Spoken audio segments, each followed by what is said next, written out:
So this video is just more of an update. We're just going to go over some of the problems, some of the headaches, some of the solutions we've had to come up with to keep this car going. I've run into a few hiccups already since we got it on the road, but overall the engine's running awesome. Still got a couple little bugs to work out, but we're going to get them through them all and get it working 100% here eventually. But right now I'm just trying to get all the major ones done, and I'll show you kind of what I've run into so far. Don't expect this one to get a ton of views because it's not very exciting stuff, but for those that want to follow along, figured you might enjoy it. So I was out tonight doing a little more fine tuning on the Cavalier and the 3400 Turbo, and under some wide open boost conditions, running over just a little more than 9 pounds of boost, it ran funny all of a sudden, and all I could smell was like raw fuel. I was able to limp it home. It was barely running. It was cruising okay, but under idle, it would just kept stalling out on me.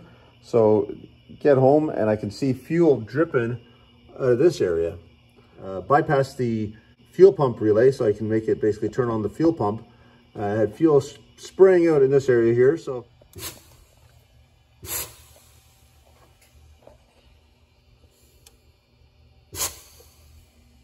and now you go down here, see if I can show you this.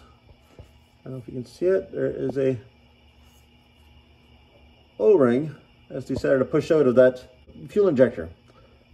So now I get to take this plenum off, take this fuel injector fuel rail out and replace the O-ring. At least it's something simple, but still not what I want when a freshly built engine. Well, we got the plenum off. You can just see how the injector is all wet. So it looks like it's just around that one. The other ones look dry. So it looks like it's just a bad seal, I hope. So we're gonna have to undo the bolts for that, pop those injectors out of there, and see if we can get a new seal. Well, we've got it all apart again.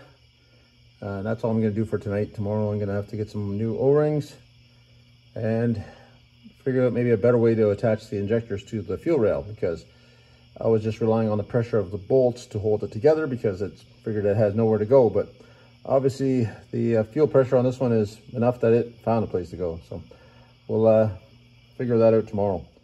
Okay, we got it all ripped apart. We got the injectors all here. And now I gotta show you what kind of happened here, what I think and what the solution I'm gonna come up with. So if you look at this, so I've got all the injectors put back in, but if you see this one here, you can see that it's got a ridge there that it bottoms out on. So the problem with these injectors is they don't have the same kind of clip hold down as the GM ones. They have a traditional clip style, which of course everybody else uses, but GM on this one had to be different. So they had to use a clip. So they had to use this style clip here. I was able to find a brand new set, thankfully, because out of 2 full sets that I had, I literally only had 5 that were still intact, and they were all rusty and very brittle as it was, because that's why the other ones all broke. So I'll show you what my solution here is. So if you see this, that line at the top, right underneath, there's the O-ring, and right below that, there's that line. That's where the clip is supposed to hold onto. Well, if you go around the back side here, originally these did not go all the way around. They only went 3/4 of the way around, and then it stopped there. Well, of course, that's where the clip has to sit on these ones because they sit sideways like this. So my solution is just took a hacksaw blade and just grooved it around a little bit, just so that clip will have something to hold on to. And you can see here, I've got them all sitting in there already, and they are holding in tight now. So should not have any problems with that, as long as I can get the electrical connector still on it, because it is getting tight in there. So we're going to test that out here next, and then we're going to hook it up to the fuel rail or fuel lines and see if we can hold pressure. All right, there's a gray wire on the side of these cars that you can put power to turn on the fuel pump. So I can just run a wire over here. It's barely long enough, but it should just reach to the battery, the new location here. So we're just going to run it across there. We're going to run it like this, and we're going to see if we got any leaks. Well, you can see the pressure. Oh, I can hear. Oh, I got a leak over on the line right there. Oh, on the return line's got a leak for some reason now. Well, we'll fix that. All right, we didn't have it clipped in all the way, so it looks like we're good now. Any leaks?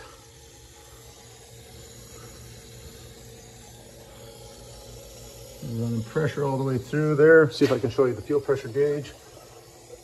What do we got? We can't even see it from this angle. Hopefully you guys can tell me what I got. And we got, I don't see any leaking. Perfect. We'll put her back together now. So we got the injectors reinstalled again. She's holding pressure. It was last ran the pump. Let's see if I can get this out of the way. Last ran the pump, I don't know, about 15, 20 minutes ago, and she's still about 30 PSI, so that's not bad. But just to make sure there's no damage done to the engine, I've got my compression gauge put into cylinder number 6, and we're going to crank it over a few times. What kind of compression we still got on that one? So hopefully everything's good. I'll try to set up the camera so you guys can see it as I'm cranking here, but I hope there's no damage on that piston. Because basically when that thing blew out that injector seal, it lowered the pressure across the board for all of them. So many things happened there. So it was, the boost actually does go to the top of the fuel rail or to the top of the regulator. So it's actually putting more pressure than just the stock pressure on when you boost one of these applications. So it was probably running over 60 PSI of pressure at that point. Blew the seal out, so the pressure would have dropped across the whole fuel rail from both sides. So from what I can see, air-fuel ratio did drop, but not only till about, till around 12.2 from what I can see at the time that it happened. So hopefully we're okay, but that one injector or on number 6, because that's where the leak was, may have gone completely lean, and hopefully it didn't damage anything. From what I did baby at home, and from what it felt like it was okay, but we're gonna do a compression check and we're gonna hope for the best.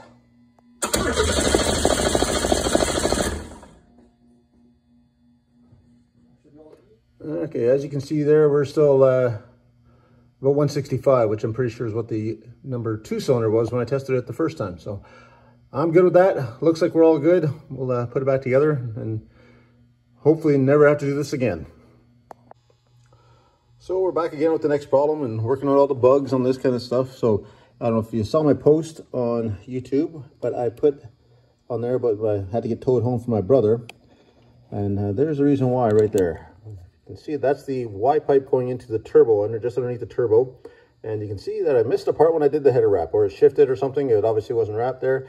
And that piece of melted plastic beside it there, that piece there is my clutch line. That goes from the master cylinder to the slave cylinder on the clutch. And obviously it melted, and all of a sudden I lost my clutch. Now, I wasn't thinking straight because I was kind of more worried about this thing, and I could have driven the car home, but I wasn't smart enough apparently. And so I got my brother to pick me up and towed me home again. So as he did a year ago, because it was literally September 2nd last year he towed me home, and then it was September 4th this year he towed me home. So apparently we're making this an annual tradition, and I hope that's the last time we do it. But just another one of those bugs you got to work out when you're building projects like this. You find all the weak points and the weakest link in the chain, we'll say, and we'll fix that up. Luckily I've got a spare set of clutch hydraulics here that I can put into it.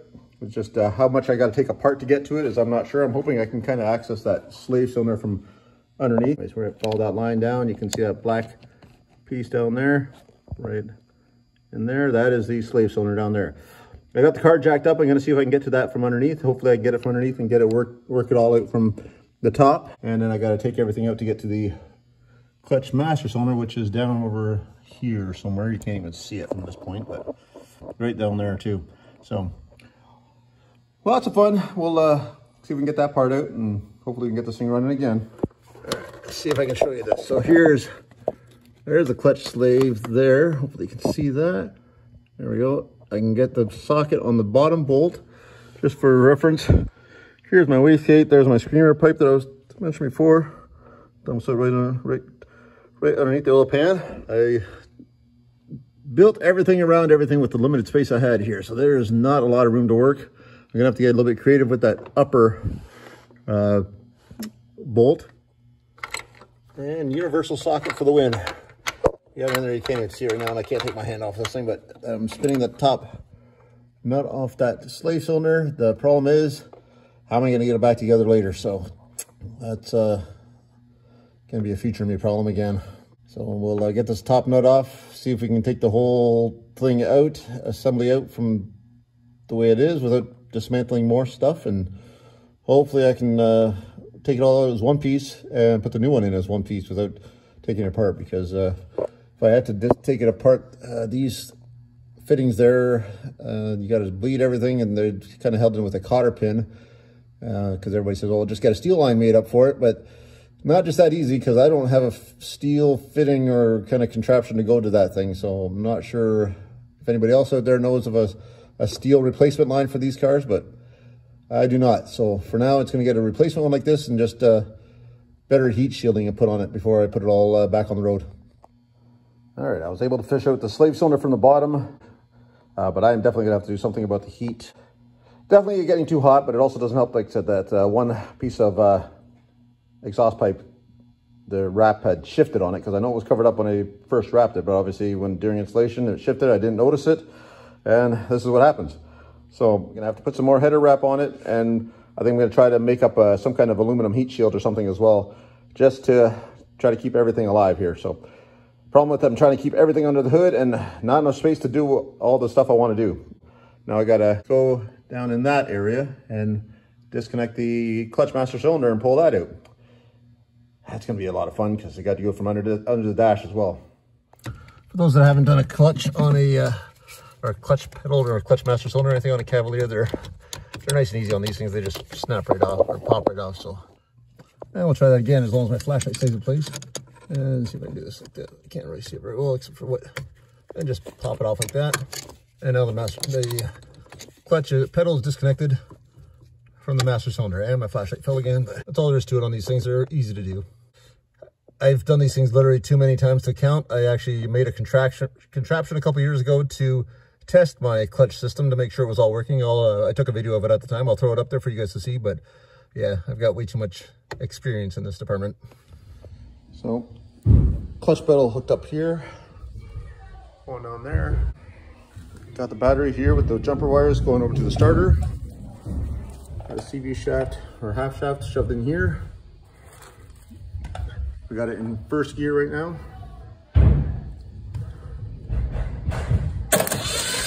CV shaft is spinning. Put the clutch in. CV shaft stops spinning. Clutch out, CV shaft spinning. And I've got the strut bar taken out and my oil catch can taken out, so you can kind of see where the clutch master is now. There's, see if I can get down here better for you to see, but there's two bolts. One there and one on the other side. Got to get those two out, and then this whole thing is coming out, and I can start putting the new one in. And we got the old one out, sitting beside the other old one, because the one that was in there was actually one I put in a couple years ago when I was having some clutch problems, and I want to make sure it wasn't hydraulic, so I was able to get a cheap one online and put that in just to see if that fixed the problem. It did not. That was I had a clutch pressure plate that kind of seized up on me. Never seen it before, never had it again, but so at that time I had to take the engine out, and that's when I built the whole intake manifold and everything for the 3.1 turbo at that time. So if you go back and look at those videos, you can see what I'm talking about there if you haven't seen those ones. This one is the one that melted. And flip it over here. You can see right there, she got too hot, and when I put the clutch down, she blew hydraulic fluid all over the place. Had a nice little smoke show. I actually had my dash cam going at the time. All you can hear is me swearing and saying I lost my clutch. I'll throw that up for you guys to see.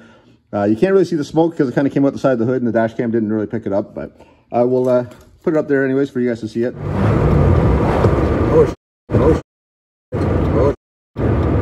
I just lost my clutch.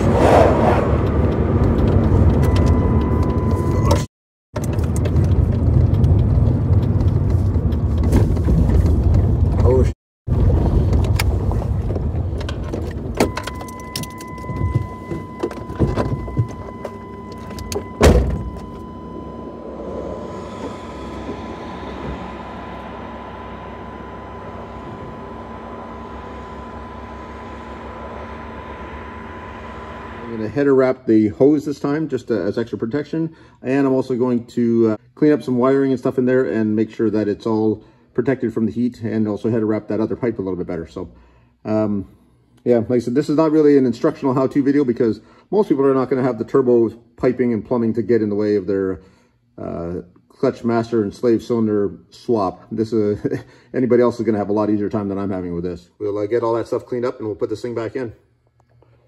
Yeah, I think we got it all fixed up. We got the new, or old, used clutch hydraulics back in. We got the strut bar and oil catch can back in. I built a heat shield here. Nothing special, but it goes all the way down beside the wastegate, so to hopefully keep heat away from both all the electronics and the clutch hydraulics, so it doesn't melt again. Put more header wrap on that pipe down there, and yeah, hopefully that fixes all the problems there. We'll get it off the jack stands, and then we'll take it for a run when it's not raining, because it's raining outside right now. So just another one of the problems you get to deal with when you're trying to make stuff fast that was never intended to be fast. And before I go, I want to share one success with you guys. This is the data log from my last year, June. My best run ever, where I ran 12.7 at 108 miles an hour. So you can see I was running 100% throttle there. This is at about 5,100 RPM, 12.8 pounds of boost right there. And you can see down here, this is kind of a guesstimated horsepower and torque based on weight and aerodynamics and stuff that you enter into Tuner Studio, and it uses the GPS data and the weight and everything else to try to figure out what your horsepower is on the car. So at that point, my peak horsepower was 299. So using that as a reference, I kind of took the car for a run today, and to see what it shows on there, using the same same gear and everything there, just to make sure it was as much of an apples to apples comparison as I could. And I'll load up that file here for you to see that. And here's the run from today. You can see it's almost all the same information. I'm actually still running a little bit rich. You can see I'm running about a 10:1 to AFR there. And still need to tune that a little bit more. Running that's right around 4,800 RPM, but again, different camshaft. Your power curve is going to be a different spot. And when I go down here to the horsepower, that is showing 332 horsepower. So again, same car, same weight specs and everything that I have. I haven't changed anything there. It might be a slightly different weight, but with the new engine, new turbo, but it's going to be pretty darn close to the same as before. And by my best guesstimations, I am making approximately 30 horsepower more than I was before, and I'm only running at 9 pounds of boost, 9.4 there instead of the 12.8 that you saw in the other one, and at even less RPM. So this is, like I said, my butt dyno said it was working well, but this gives me a little more confirmation on that. Thanks again for watching, guys. We'll see you in the next video. Have a good one. We'll see ya. Bye-bye.